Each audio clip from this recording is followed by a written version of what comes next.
Sa ibang balita, nasamsa mga abot sa 55 sako ng tahong sa Anda, Pangasinan.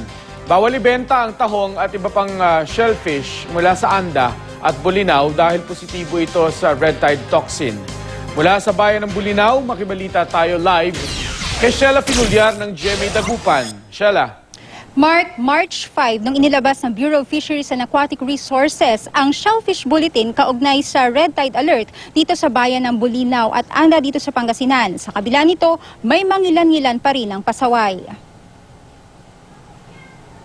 Binuhusan ng gasolina sa kaibinaon sa isang dump site ang mga tahong na nasabat ng mga otoridad sa Anda, Pangasinan.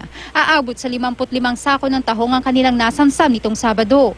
Nagkakahalaga ang mga ito ng 16,000 piso.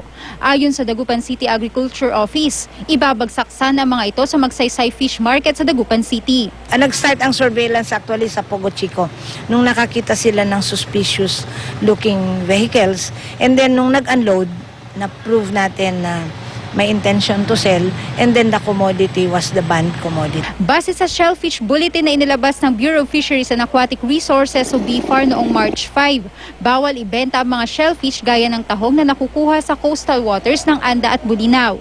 Positibo kasi ito sa red tide toxin. Depensa naman ng grupo ng mga negosyanteng may-ari ng nasabat na mga tahong, wala silang alam tungkol sa abiso ng BFAR. Wala ang kikita at na-impound, walang kita doon. Pero alam na po ba natin na may red tide alert po? Hapon na nung nalaman namin. O yan, maagang nakakuha kaya. Yan. Dinala namin tanong kahapon. Nakapagbenta kayo pa dyan. Hindi na bagong pagkakaroon ng red tide toxin sa coastal waters sa Western Pangasinan. Naglabas na rin dati ang BFAR ng red tide warning sa ilang baybayin doon noong 2013, partikular noong Pebrero hanggang Abril. Madalas daw itong magkaroon ng red tide tuwing tag-init. Pagkapanahon ng tag-ulan, nawawala yung ating red tide sa Lingayen Gulf kasi very sensitive siya sa salinity. Doon sa mga panahon ngayon na tag-araw, mataas yung salinity ng tubig, yun ang kabe, yun yung suitable na salinity para sa kanila. Kaya sila dumadami. Inabisuhan ng BFAR ang publiko na agad kumonsulta sa doktor kapag nakakain ng shellfish na apektado ng red tide dahil nakamamatay ito. Mula ulo hanggang bewang, so nahihilo, namamanhid ang muka, nasusuka. Yan, tapos naninikip ang dibdib, hindi makahinga. At kung masama talaga yung tama, namamatay.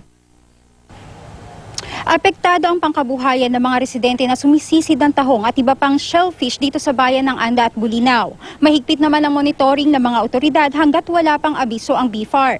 Ligtas naman daw kainin ng mga isda at iba pang lamang dagat basta sariwa at natanggalan ng lamang loob. Ang bawal pong kainin ay ang shellfish at alamang.